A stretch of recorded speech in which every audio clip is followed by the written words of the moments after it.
kuri uyu wa gatandatu igenekerezo rya mbere ukwezi kwa myandagaro umwaka wa 2026 Uburundi bwarahimbaje umunsi mukuru wahariwe amakomine.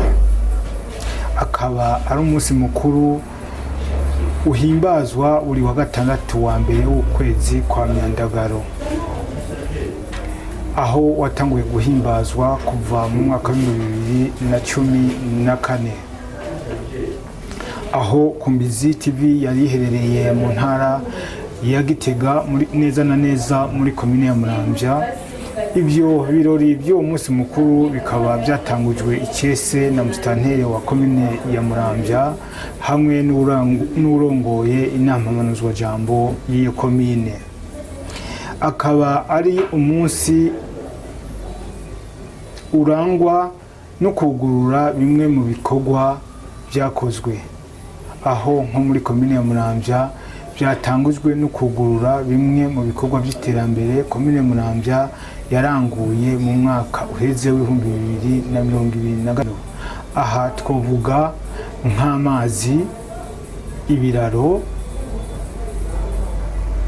zimwe mu nyubakwa zubatswe n'imvukira za komine ya Muramvya. Aha kandi twovuga nk'amashure y'iteka yubatswe ku mutumba Kiziba uri muri zone Mbuye intara ya Gitega, aho mbere haciye habera ibirori nyamukuru. Muti none uwo munsi mukuru ufise amamuko ayahe? Nkuko twabivuze, watanguye guhimbazwa mu 2014.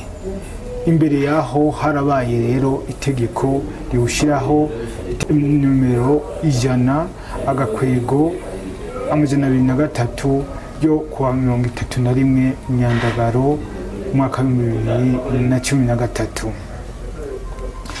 Muti intumbero y'uwo munsi mukuru nirihe? Mwomenya ko umunsi mukuru w'amakomine ufise intumbero yuko abajeje intwaro bicarana n'abene gihugu bakabereka ibyo baranguye. Bisata bisanzwe bigize biri muri komine ya Muramvya. Aha twohera mu gisata c'indero. Komine Muramvya yari yubakiye ishure shingiro rya Kiziba, ariko mubona hano, aho iryo shure ryaje nk'inyishu ku bene b'igihugu bo kuri uwo mutumba ndetse na mu micungararo yayo.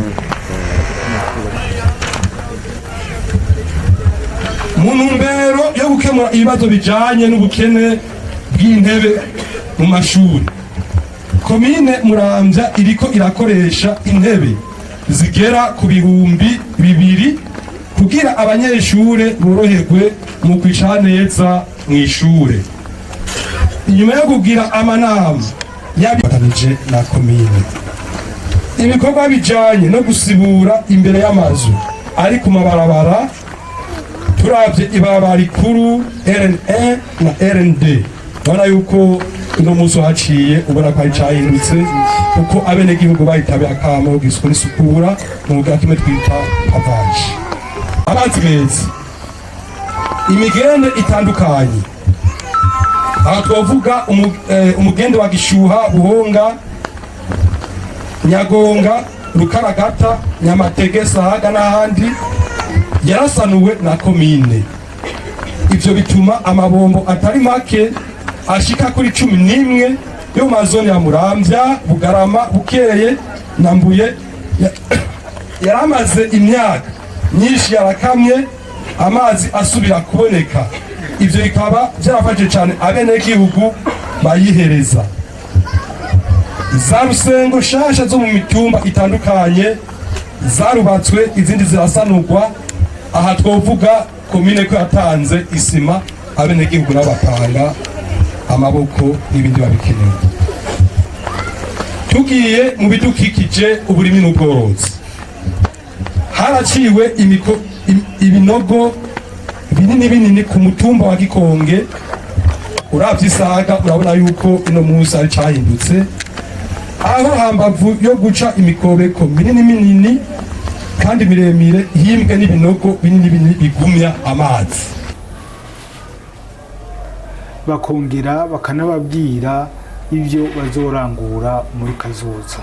Imbere yacu Muramvya turi ku giti, mwumvise ibimaze kurangurwa kuva dutanguye bino bikorwa. Umwaka umwe niho tukiwusoze. Iri shuri yadushikirije mwabonye yuko yubatswe mu mezi atarenga 2.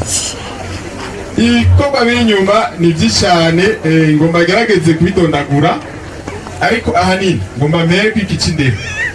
Ibikorwa byose tuzoguma tubikorera mu gisata c'indero, duhereye uko amazone yose angana ari 7 twaje kugira tuje ku kivi, hanyuma iterambere risasagare ngaha muri komine yacu nziza ya Muramvya. Ibintu byinshi bigiye gukorwa nk'uko inama mpanuzajambo ya komine yashoboye kubitunganya, bigatorwa mu ikomine, bikagenda buri amatara akavyemeza, bikagenda no ku rwego rw'igihugu, bikaronka n'uburyo. Hariho kubaka CDC y'Ubusimba, Centre de Santé y'Ubusimba. Hariho ku mugambi mukuru turiko turarangura wo gutunganya stade nkuru ya Muramvya. Hariho gusanura ibarabara Gatahombuye Kibumbu, mwaribonye rya barabara twaciyemo. Hariho umugambi wo gutunganya neza no gushira kwindi birase Ecofo Nyakijwira, Ecofo Busimba, kubaka amasentare mu mazone yose, ukuvuga turavuga zone ya Bugarama, zone ya Shombo, zone ya Nyarucamo, gushikana amazi, gusubiramo neza umuhoro w'amazi uva Isaga ugenda mu Kibumbu, gukwiragiza Rusengo 45 aha mu mitumba yose kugira umunyamuramvya wese agume anwa amazi y'umusarara. Hariho ibiraro bizubakwa nk'ibiraro bihuza ikomine ya Nyabihanga, amazi akwiragira mu mazone, ni ukuvuga hari imigende yari yarahagaze itegereza gusubirwamo muri iki kiringo. Hariho no gushiraho nibaza ko twaho bwa mbere kibonetse mu ntari wacu ibagiro ryiza kugira ngo mwe mujya akanyama kameze neza muri komine ya Muramvya. Ni umunsi mukuru kandi urangwa no gusangira hagati y'abavuka komine, baba indongozi, abikorera utwabo, abenegihugu batandukanye, mbere n'abasanzwe barangurira imirimo ahatari muri iyo komine, ariko nabo kuri uyu munsi bigora bakaza kwifatanya n'abenegihugu bari ku mitumba yabo.